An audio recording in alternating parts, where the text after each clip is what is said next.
so much. I think a lot of memories come in our minds, especially those of us that maybe had an opportunity to mingle around in football with these guys, and maybe had an opportunity to play together, and maybe also friendship together.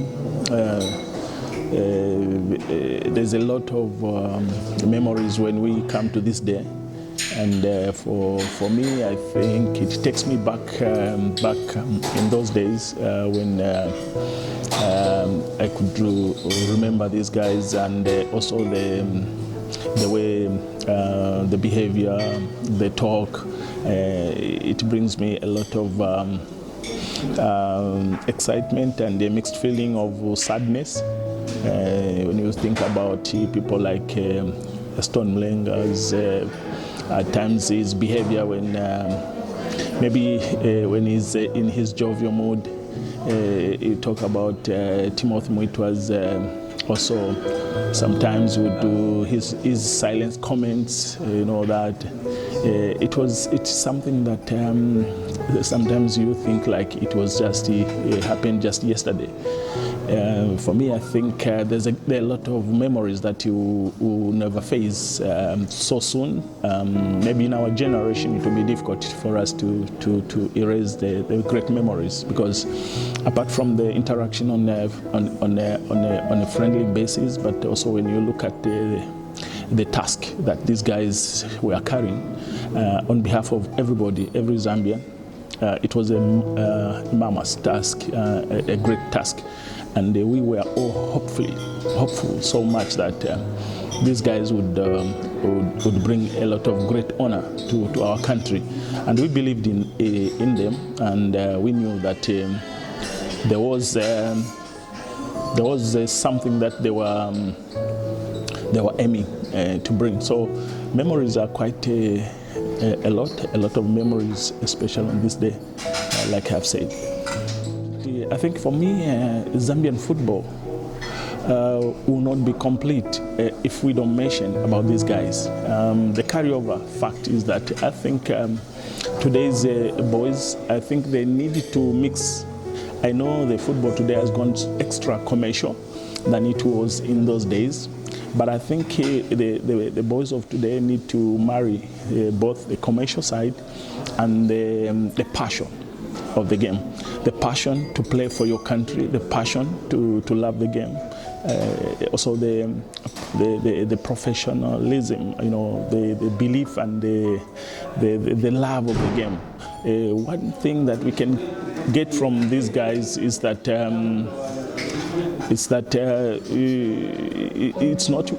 time it wasn't so much about how much you are getting, but it was so much about the pride of you putting on the Zambian jersey and people watching you, enjoying the game, loving the game, and trying to die a little for your country.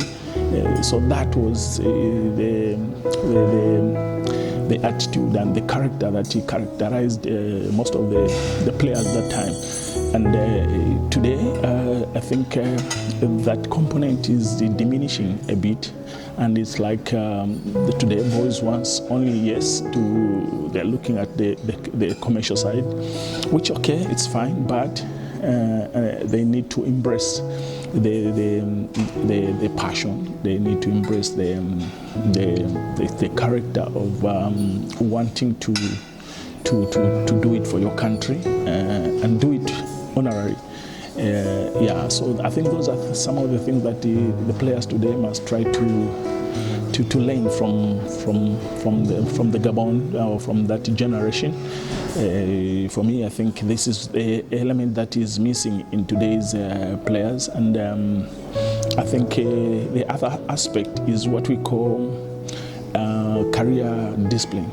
Yeah, I think the career discipline is also very cardinal, because in this area, when you talk about career discipline, it's different from your social life discipline. Yes, of course, they may, one will say, but they used to drink and all. Yes, but I don't think they forgot about their career. So that's what we call career discipline. I think they were dedicated in their careers. When it was time for training, you will not go and look for them. They will look for the pitch and they will look for the coach. So that is one area that also I think sounds a plus to that generation. The players themselves, they will go for training, they will push themselves, and the coach's job was very minimal. Unlike today, sometimes you find you have to look for the players, you have to discipline, you have to be hands-on to them and so forth and so on. I think the discipline aspect in terms of career discipline and the love of the career is something that is missing in the boys of today. They want to be shepherded, they want to be lifted, they want to be called to the training, they want to be told what to do. But I think they should come out and try to drive themselves and the discipline, have a lot of discipline on the career path side.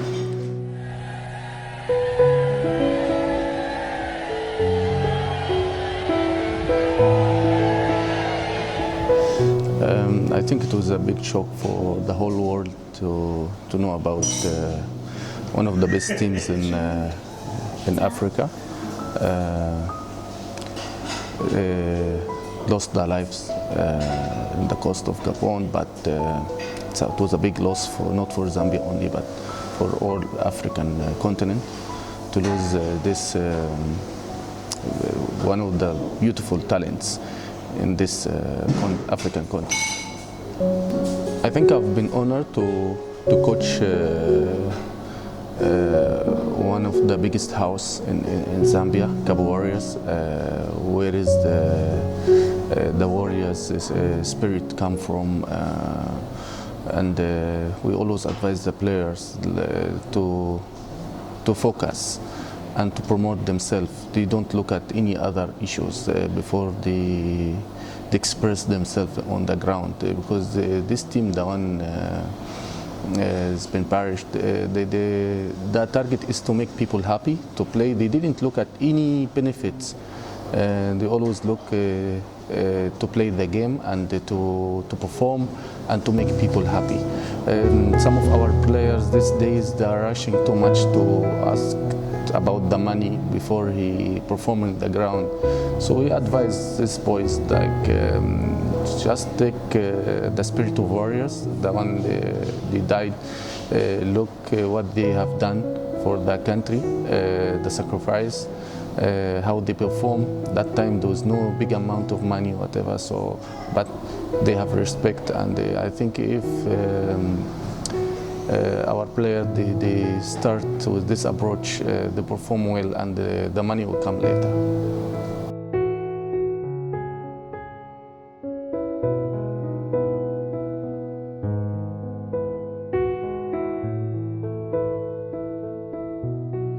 Firstly, I would like just want to say happy birthday to the first Republican President, Dr. Kenneth Kaunda.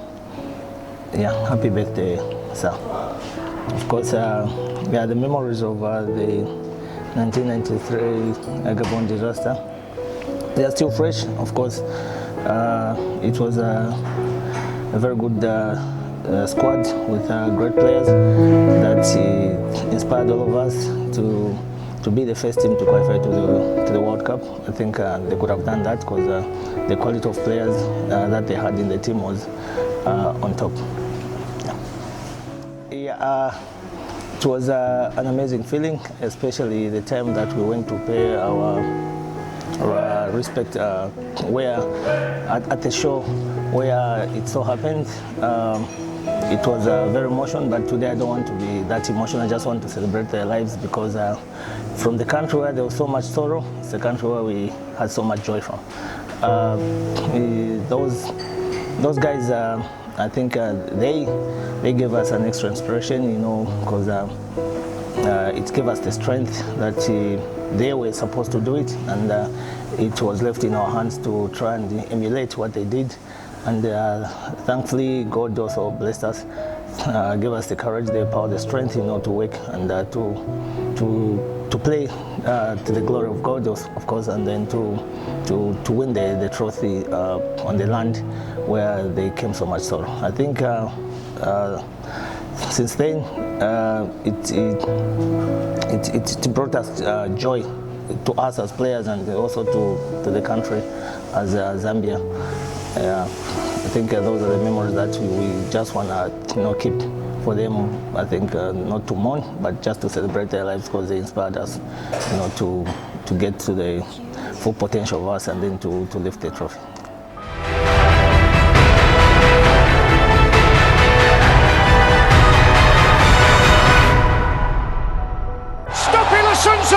With the decisive strike, which gives Zambia's Chipolo Polo their first ever Nations Cup title in the country where their national team died in an air crash in 1993. The force of history has been with them throughout this tournament, they have felt, and now that has been vindicated in a penalty shootout of high drama after a final of great entertainment, magnificent tension. I think that was, I would say it's one of the best assembled teams for the national team, Zambia national team that is. In that aspect, I would just say that the Parish team had passion for the game. They were so passionate for the game. They played wholeheartedly for the country and the badge on the jersey that they wore. Compared to the players of nowadays, yes, they may have some passion, but it's not as it was with that Parish team. The most important thing, which I normally share with the players, is to love what they do. It's not only to go with the passion, but also to love what you're doing and enjoy it, because that is what you're born to do. It shouldn't be like you're being forced to do it now.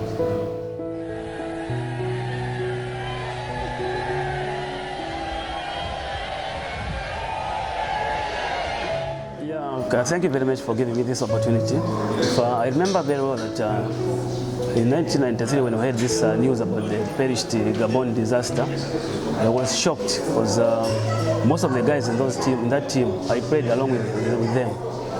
So it came as a shock for us because most of the players in that team, I played with them. So I was shocked just to hear that news. At that time, I think football was about, we had the heart, the passion for the game. Unlike the game we are playing this time, those guys we had football at heart, and they had to use it to apply the saves according to what the instructions they were getting from the coaches on the field of play.